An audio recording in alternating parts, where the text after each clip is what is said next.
Tahu nggak teman-teman, bahwa di masa pandemi krisis ini beberapa pelanggan itu mulai pindah ke lain hati. Ya, yang biasanya beli dengan produk A atau brand A, akhirnya pindah ke produk B atau brand B. Bahkan sebagian dari mereka udah nggak niat balik lagi ke brand lamanya. Nah, loh, terus gimana dong? Yuk kita lihat.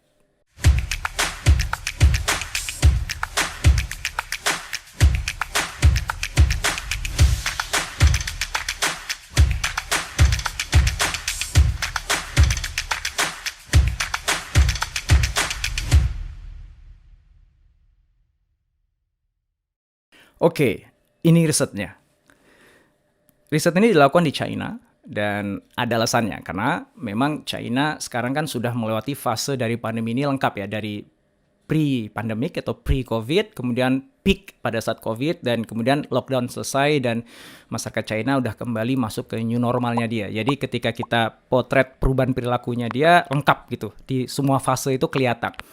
Indonesia masih dalam tengah COVID. Di Amerika, di sebagian negara Eropa masih di tengah COVID. Jadi nggak pas kalau kita motretnya dari negara-negara itu. Ya. Dan ini dilakukan oleh McKinsey risetnya. Temuannya adalah sepertiga dari pelanggan di China itu switch brand. Dia pindah ke brand baru dari brand sebelumnya. Dan 20% dari mereka mengatakan dia nggak akan pernah kembali ke brand lamanya. Nah lu, gimana tuh kalau misalnya itu kejadian di perusahaan kita ya, di brand kita, di produk atau servicesnya kita ya. Kehilangan sepertiga dari pelanggan kita itu might be disaster loh. Ya nggak? Nah, apa sih yang ngebuat mereka itu mau switch brand? Nah, teman-teman bisa lihat di sini nih. Ya, yang pertama adalah convenient ya, kemudian untuk mengaksesnya. Ya. Kemudian juga ada promosi yang mungkin akhirnya lebih sesuai dengan konteks situasi finansial dari existing customer-nya mereka. Mereka merasa bahwa alternatif yang baru atau brand barunya itu membuat mereka merasa lebih aman gitu. Dan yang keempat nih yang menarik ya, ternyata alternate brandnya dia atau brand pilihannya dia itu memberikan value yang lebih baik dibandingkan brand lamanya. Dan yang kelima, yang terakhir, ya kebetulan produk brand lamanya dia susah untuk bisa diakses atau bisa didapetin pada saat itu. Ya.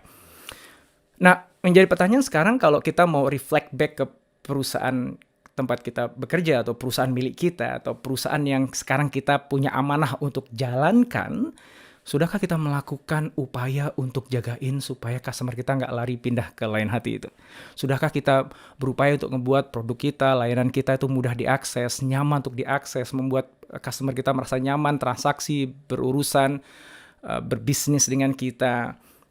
Sudahkah kita mencoba menyadari bahwa memang situasi finansial dari pelanggan kita, customer kita mungkin nggak sebaik dulu lagi, dan mencoba mencari cara untuk membuat mereka tetap bisa membeli atau bertransaksi dengan kita. Sudahkah kita provide better value bahkan di masa pandemi ini yang menunjukkan bahwa kita care, kita peduli, kita ngerti dengan mereka.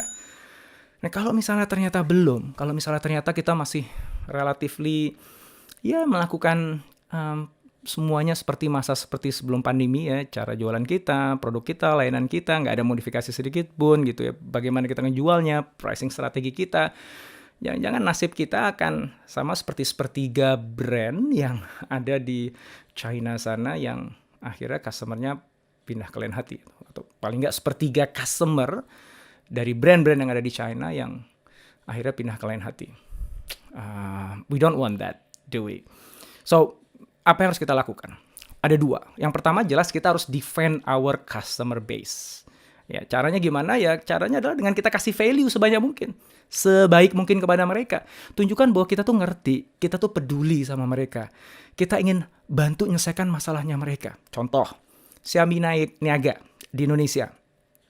Itu sebenarnya nggak hanya di Indonesia ya, di Asia Tenggara, tapi yang saya tahu di Indonesia karena saya pengguna ya, itu adalah dia di aplikasi mobile-nya itu mengeluarkan fitur baru di mana kita bisa narik uang dari ATM tanpa harus menyentuh itu mesin ATM.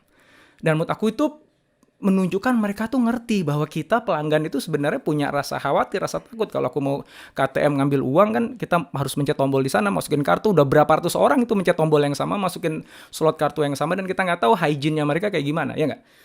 Sehingga tuh, kalau bisa nggak ngambil uang deh gitu. Kalau nggak bisa, nggak perlu store uang, saya nggak perlu store uang deh gitu. But they understand, dan mereka ciptakan fitur itu gitu.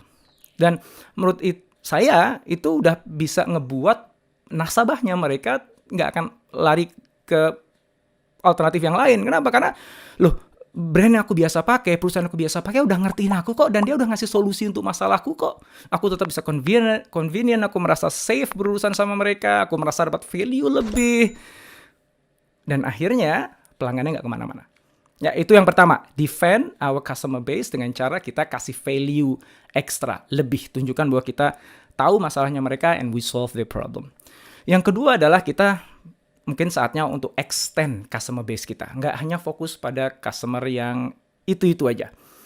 Karena terbuka sebuah peluang baru di tengah pandemi ini untuk kita memberikan layanan yang belum pernah kita berikan sebelumnya, atau memproduksi barang yang belum pernah kita produksi sebelumnya. Contohnya, di fashion industry, ya, ini ada artikel dari majalah Esquire yang mengatakan bahwa brand-brand besar, dia benar-benar melakukan riset di sana, teman-teman nanti bisa cari di internet, bahwa brand besar seperti Prada, Gucci, Yves Saint Laurent, dan brand-brand lainnya itu sekarang memproduksi masker dan hand sanitizer gitu, yang mereka belum pernah produksi itu sebelumnya gitu. Kenapa? Karena mereka sadar bahwa ada kebutuhan itu di luar sana gitu, dan mereka ingin brand mereka tetap relevan.